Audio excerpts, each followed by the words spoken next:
Halo, assalamualaikum teman-teman semua. Di sini aku Haliza. Kali ini aku akan mempersembahkan eh, beberapa tips untuk teman-teman yang udah berusaha, udah mencoba, dan udah mau kepanyakan sesuatu tapi belum berhasil. Ya, aku pakai kata belum berhasil karena emang bukan berarti kita nggak berhasil ya teman-teman, karena gagal itu bukan akhir dari segalanya. Gagal itu adalah fase di mana kita diminta oleh lingkungan, oleh kondisi, bahkan oleh Tuhan yang Maha Kuasa untuk belajar. Ya, untuk belajar memahami, belajar menerima, belajar dewasa, dan belajar bijak. Dengan cara apa? Nah, tiga kata kuncinya teman-teman ya. Pertama, penerimaan. Kedua, evaluasi. Yang ketiga, bangkit berjuang lagi teman-teman. Karena kata orang bijak nih, lebih bagus gagal dalam berjuang daripada tidak pernah gagal karena tidak pernah berjuang. Lebih bagus mati dalam memperjuangkan sesuatu daripada mati dalam keraguan teman-teman. Nah teman-teman, by the way, mungkin pertanyaan ini sering muncul di pikiran kalian ya, yang sedang kita rasakan. Dan salah satu pertanyaan yang paling banyak muncul adalah bagaimana caranya menyikapi sebuah kenyataan karena kita gagal dalam meraih sebuah cita-cita. Nah, langsung saja 3 tips dari aku untuk menyikapi keadaan yang terjadi karena kita gagal dalam memperjuangkan sesuatu. Nah, di sini keadaannya bisa apa saja ya teman-teman. Misalnya kita gagal dalam masuk perguruan tinggi yang kita inginkan, maka keadaan yang harus kita terima adalah kita nggak kuliah dulu atau gap year 1 atau 2 tahun, atau bahkan kita tetap kuliah di kampus dan di jurusan yang sepertinya kita nggak minat-minat banget gitu. Nah, tips yang pertama adalah terima teman-teman. Tanpa menerima kita nggak akan pernah bisa move on. Kalaupun kita keep moving, terus bergerak, ini bakal jadi memori jelek dalam ingatan kita. Yang sewaktu-waktu dia ke-trigger atau kita nge-recall lagi, manggil lagi, maka muncul justru adalah rasa trauma. Dan rasa trauma atas sesuatu yang tidak mengenakan terjadi di masa lalu itu nggak enak. Kita sering menyebutnya sebagai penyesalan. Ya, nggak jarang penyesalan berakhir pada dendam. Saat kita dendam, kita bisa melakukan sesuatu di luar kontrol kita. Karena seringnya kita mengedepankan ego dan emosi, perasaan, rasa dendam, rasa sesal, penyesalan, dan seterusnya.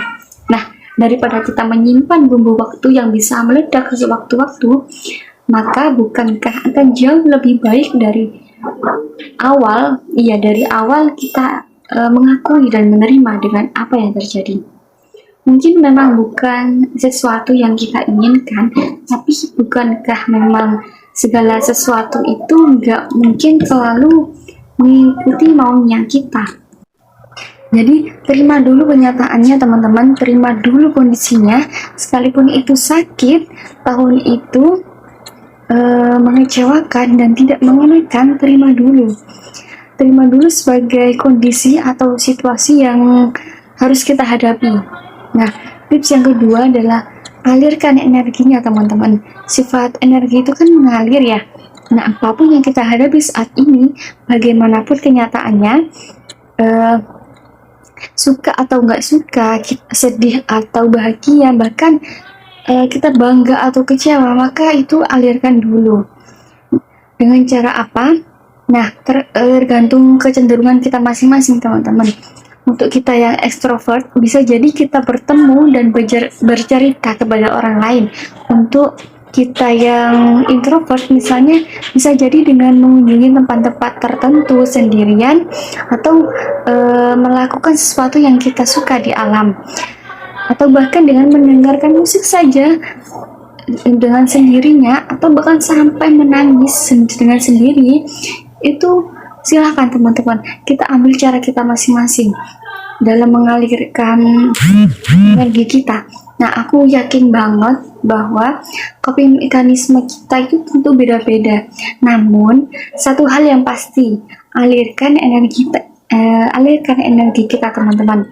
Karena sifat energi itu mengalir, ibaratkan eh, kehidupan yang ada di dalam air atau udara. Udara di dalam satu ruangan, dan di dalam ruangan itu ada kehidupan. Dan jika jendelanya nggak dibuka, AC-nya nggak dinyalakan, maka udaranya itu nggak mengalir. Maka pelan tapi pasti kehidupan yang ada di ruangan itu akan mati. Nah, yang ketiga adalah evaluasi dan bangkit. Nah, energi yang udah mengalir nih, energi kita udah mengalir, kondisi juga udah jauh lebih baik, teman-teman. Jauh lebih baik untuk menerima kenyataan yang ada. Maka, yuk mari kita aktifkan logika kita. Kira-kira apa yang kurang tepat dari kejadian kemarin? Ya, evaluasi. Evaluasi mana yang masih bisa kita perbaiki, mana yang masih bisa kita kontrol, dan mana yang ada di luar kontrol kita. Nah, fokus aja pada apa yang berada dalam kontrol kita dan masih bisa kita perbaiki. Dan segera lakukan itu di dalam keseharian kita. Bangkit dan lakukan dengan cara yang berbeda, teman-teman. Karena logikanya gini, kita udah tahu nih apa yang kurang tepat dan terjadi di masa lalu. Dan konsekuensinya adalah yang harus kita hadapi saat ini kenyataan yang ada di hadapan kita. Tapi masih mempertahankan rutinitas kebiasaan atau sesuatu yang sebelumnya kita lakukan. Gitu, teman-teman. Maka pertanyaan besarnya adalah hal apa, cara apa, atau tindakan apa yang kita lakukan secara berbeda. Gitu ya, teman-teman. Jadi sekarang sebagai pelajaran dari apa yang udah terjadi di masa lalu yang membuat kita layak untuk mendapatkan hasil yang berbeda di masa depan. Karena pada akhirnya, teman-teman, kesempatan jauh lebih senang datang dan hingga kepada mereka yang bersiap. Maka mari kita pastikan kita merayakan dan mempersiapkan diri sehingga sehingga bukan kita lagi yang mengejar-kejar kesempatan, namun justru sebaliknya, kesempatan yang akan datang serta menghampiri kita, gitu. Nah, itu tadi, teman-teman, 3 tips dari aku yang harus menghadapi kenyataan karena gagal dan memperjuangkan sesuatu. Jadi sekali lagi, gagal itu nggak mengakhiri dunia, teman-teman. Itu baru akan jadi akhir perjuangan kita saat kita memutuskan untuk menyerah. Karena kita udah nggak akan ada kata bangkit dan nggak akan ada kata mencoba lagi setelahnya. Nah, semangat terus untuk kita semua. Sekian dari saya. Wassalamualaikum warahmatullahi wabarakatuh.